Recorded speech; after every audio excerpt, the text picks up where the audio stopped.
우리 치과에서는 과연 어떤 해부학을 배우느냐. 치과에서는 물론 선생님이 얘기했지만 온몸, 전신 해부학에 대해서도 배워요. 근데 사실 여러분들 치과에 왔는데 발이 아파요, 허리가 아파요, 치료하지는 않죠. 그래서 전신 해부학은 우리 몸이 어떻게 생겼는지 또는 인체 구조가 어떤지를 배우는 시간이 있는 거고, 그 시간이 지나면 이제 좀 더 중점적으로 집중해서, 치과에서는 머리와 목 부분의 질환을 모두 다루죠. 그래서 머리와 목 부분의 해부학을 배우게 돼요. 그럼 치과의 해부학은 뭐가 있느냐? 우선 여러분들 치과는 계속 수업했지만 치아만 치료한 건 아니었죠. 물론 제일 흔한 게 이제 이가 아프고 충치가 생기고 이가 빠지면 뭐 잇몸 치료다 이런 식으로 이제 치료를 하는 게 치과였는데, 사실 치과에서는 혀도, 그쵸? 입술도, 그치? 아니면 여기 주변에 있는 근육들도, 이런 부분들에 대한 치료도 많이 해요. 여러분들이 이렇게 동네에 있는 치과들, 선생님 병원도 마찬가지지만 큰 수술들은 잘 안 하죠. 선생님도 수술을 많이 하지만, 예를 들면은 뭐 안 나오는 치아를 나오게 만든다든지 깊숙하게 있는 사랑니, 그런 거를 뺄 때, 아니면 이가 없는 분들한테 임플란트라고 하는 걸 심어주는 거, 뭐 요런 그런 수술은 많이 해요, 치과들에서. 근데 예를 들어서 턱뼈가 부러졌어, 뭐 여기 위에 있는 눈 밑에 있는 뭐 광대뼈 이런 데가 부러졌어, 이런 것도 사실 치과에서 할 수 있거든. 그런 식의 수술들은 동네에 있는 우리가 만나는 치과 선생님들은 잘 하지 않죠, 그쵸? 근데 대학병원이라고 큰 병원들 있죠. 치과대학병원 같은 경우에는 그런 수술들도 많이 하거든. 또는 여러분들 제일 무서운 병 아는 거 뭐 있어요? 암 있죠. 암 굉장히 무서운 병이야, 그치? 암은 우리 몸에 어디서든 생길 수 있거든요. 그 중에 우리 구강에 생기는 구강암 같은 것들도 있어요. 그럼 그런 부분들에 대한 수술도 치과에서 합니다. 그래서 치아는 당연히 우리가 치료해 주는 거고, 근데 치아 치료는 치과 말고 다른 곳에서는 또 못하죠. 치과란 치아를 치료하는 곳이 맞아요. 그리고 또 하나는 머리와 목 부분에 있는 질환들, 그런 질환들에 대한 진단, 여기가 정말로 병인가 아니면 이건 괜찮은 건가, 선생님들이 보고 아 이거는 괜찮아요, 아파서 왔어도 괜찮아질 거예요, 아니면 이거는 치료를 해야 합니다, 이런 게 이제 진단이거든요. 이게 병인지 아닌지 치료를 해야 되는지를 아는 게 진단이에요. 진단한 다음에 만약에 치료가 필요하면 여러분들이 치과에 가서 충치 치료도 하고 교정 치료도 하고 이도 빼고 그런 거 많이 하잖아. 머리와 목 부분의 질환들에 대한 진단을 했으면 여러분들한테 치료를 해주죠.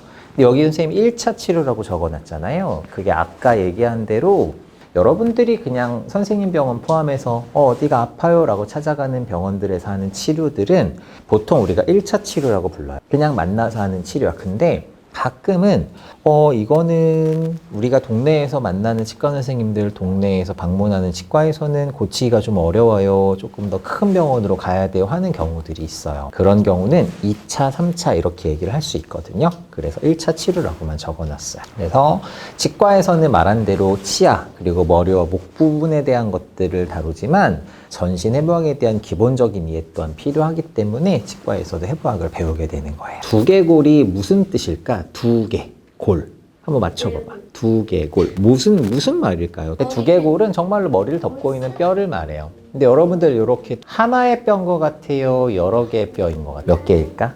여러 개지. 여러 개의 뼈로 되어 있어요. 왜 여러 개의 뼈로 되어 있어야 될까? 이렇게 한번 생각해보자. 여러분들은 다 키도 다르고 얼굴 크기도 다르고 머리 크기도 다르죠. 그럼 여러분들 아기 때 더 어린 동생일 때는 머리랑 얼굴 크기가 어땠을까? 더 작았겠지. 그럼 여러분들이 크면서 커져야겠지. 점점 커지려면 뼈가 하나여야 될까, 여러 개여야 될까? 여러 개여야 되겠지. 뭐 그런 이유 말고도 여러 가지 이유가 있어요. 그래서 뼈가 여러 가지면 여기 이렇게 선들이 있어. 뼈들끼리 이렇게 봉합되어 있다라고 해서 봉합선이라고 하거든. 아니면 골유합선이라고도 하고요. 그럼 여기 사이사이 부분들에서 뼈들이 클 수 있는 거야. 이런 식으로 여러 가지 뼈로 이루어져 있어. 두개골은 근데 왜 중요할까요? 중요할 것 같긴 하지. 제일 중요한 역할이 뇌를 보호하는 역할. 물론 이제 우리 몸에서 안 중요한 곳은 없죠. 다 중요해. 안 중요하진 않지. 여러분들 뇌사라고 들어봤어요? 뇌가 죽었다는 뜻이지. 그럼 뇌가 죽으면 사람이 숨은 쉬고 있을 수 있어. 심장은 뛰고 있을 수도 있지. 물론 이제 뇌가 죽었을 때는 자발호흡은 못하고 산소호흡을 계속 넣어줘야겠지만 식물인간을 그렇게 말하죠. 뇌사자라고 하죠. 자, 그러면 사실 뇌가 죽으면 심장은 뛰고 있어서 아예 죽은 상태는 아니지만 실제로는 우리처럼 이렇게 말하고 숨쉬고 하는 걸 할 수가 없지. 움직이고 하는 것을 못해. 사실은 힘들어요. 이거는 일단 정답은 없으니까. 근데 어쨌든 우리가 뇌를 보호하는 역할을 굉장히 중요하게 하고 있어요. 이제 머리뼈 이렇게 단순한 그림으로 그려봤어. 그럼 여러분들 앞에서 보면 눈 있는 부분도 있고요. 코는 이렇게 보니까 좀 독특하게 생겼어. 귀는 왜 이렇게 근데 생겼을까? 여러분들 저 멀리서 누가 막 나한테 얘기를 하는데 잘 안 들리면 우리 손을 어떻게 하지? 이렇게 하지. 자, 그럼 이렇게 하는 이유가 뭐야? 소리가 어떻게 되기 위해서? 모이게 하기 위해서. 그치? 그러면 손을 안 대도 우리 귀는 기본적으로 소리를 모아주는 역할을 할 수 있겠다. 그치? 우리의 두개골은 14종류의 뼈로 되어 있고요. 개수는 22개로 되어 있어요. 종류가 14종류. 근데 한 종류에 하나만 있지는 않을 수도 있잖아. 우리는 양쪽으로 있는 뼈들도 있으니까. 그치? 그래서 종류는 14종류인데 22가지 뼈로 되어 있어요. 22개의 뼈가 모여있는 게 두개골이에요. 자, 이렇게 보면 여러분들 이거는 어려운 말이야. 굳이 다 몰라도 돼요. 알았죠? 여러분들 이렇게 얼굴이 있어. 옆모습이에요. 좌뇌 우뇌는 뇌의 종류고요. 우리 이렇게 얼굴, 머리를 뇌가 있는 부분. 여기는 뭐야? 얼굴이잖아. 그래서 크게는 이렇게 두 부분으로 나누는 거야. 뇌가 있는 부분과 얼굴이 있는 부분. 우리 머리는 이렇게 구성되어 있어요. 그럼 뇌를 덮고 있는 뼈는 8개가 있대. 뇌를 덮고 있는 부분. 그 다음 얼굴을 이루는 뼈는 14개가 있대. 여러분들 두정골이라고 딱 들으면 왠지 어디 뼈일 것 같아요? 그럼 하나 더 물어볼게. 측두골은 느낌상 어딜 것 같아요? 그렇지. 옆일 것 같지. 측면, 그치? 후두골은 알고 있었고. 자, 하나 더 있대. 전두골 있대. 전두골. 그렇지. 전두. 앞전자 써가지고. 그치? 저평골. 이거는 알기는 어려워. 저평골은 나비 접자야. 그래서 안쪽에 있어. 이건 밖에서 보이진 않아. 그러면 안쪽에 있으면 하나겠다. 양쪽이 아니라 저 안에 있으니까. 그렇게 생각해보자. 남아있는 두정골이 어딜까요? 두정골은 여기 윗부분이에요. 그러면 봐봐. 두정골 여기 윗부분 2개. 양쪽이니까. 그치? 측두골. 내려와서 옆에 2개. 그치? 후두골은 뒤에서 하나로 만난다. 여기 뒤에. 그치? 전두골은 이마. 그치? 그러니까 하나겠지. 그럼 전두, 후두는 하나다. 그럼 두정골, 측두골이 이렇게 2개씩 양옆으로 있겠네. 저평골은 이렇게 나비처럼 안쪽에 있고 눈 안쪽에 있어서 그냥 한 덩어리 중간에 있는. 중앙에 나비 날개 모양으로 옆으로 이렇게 있어요. 빨간색도 마찬가지. 눈 안쪽에. 맞아요. 그 안쪽에 있어. 그래서 14종류 22개입니다. 자, 그럼 안면골은 얼굴은 8종류 14개. 이거 어려워, 그치? 상악골이 어디야? 상악골. 잘 한번 생각해봐. 상악. 이런 무슨 뜻일까? 상악. 위턱. 맞아. 여러분들 감기 걸리면 콧물 나지? 콧물 날 때 여기 코 옆에 있는 여기 안에 콧물이 차 있는 거야. 거기가 상악골 안에 있는 상악동이라고 하는 공간이 원래는 비어 있어야 되는데 거기 안에 콧물이 꽉 차면 코로 숨을 쉴 수가 없어. 그걸 가지고 있는 곳이 위턱뼈라고 하는 상악골이. 관골은 어딜까? 관골. 여러분들 광대뼈 들어봤어요? 여기 툭 튀어나온 거.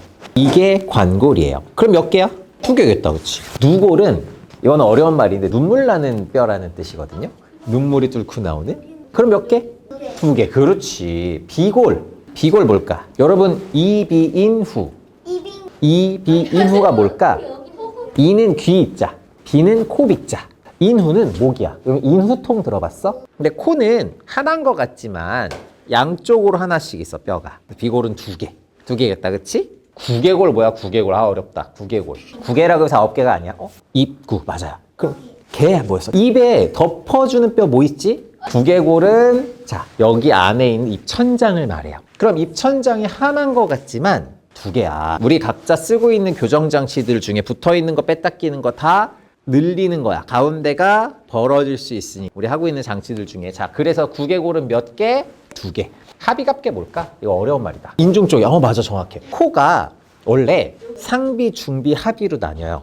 그러면 하비갑 아래 코, 아래에 있는 부분을 이루는 뼈예요. 그럼 몇 개일까? 당연히 2개겠지. 하악골 뭐야? 하악골? 아까 상악이 뭐였어? 위턱이었잖아. 하악은 아래겠지. 하악골은 1개야. 한 덩어리야, 이거. 그래서 하악골은 한 덩어리 뼈가 이렇게 있어요. 한 덩어리 뼈. 그러니까 1개겠죠? 서골은 여러분들이 알 수가 없어, 저 위치는. 그래서 안면골은 8종류인데 총 개수는 14개라고 합니다. 그래서 다 합쳐서 14종류. 눈도 되게 여러 가지 뼈들이 모여서 눈이 들어있는 곳은 동그랗지가 않아요. 여기만 동그란 거야. 자, 그래서 여기 코뼈 2개였고, 그쵸? 누골이라고 눈물 나오는 눈물샘 있는 여기 있는 뼈. 그치? 요것도 양쪽 2개다. 그치? 눈물샘. 거기로 나오는 눈물이 요 라크리말본이라고 하는 누공을 통해서 나오는 거예요. 요 보라색으로 되어 있는 게 뭐야?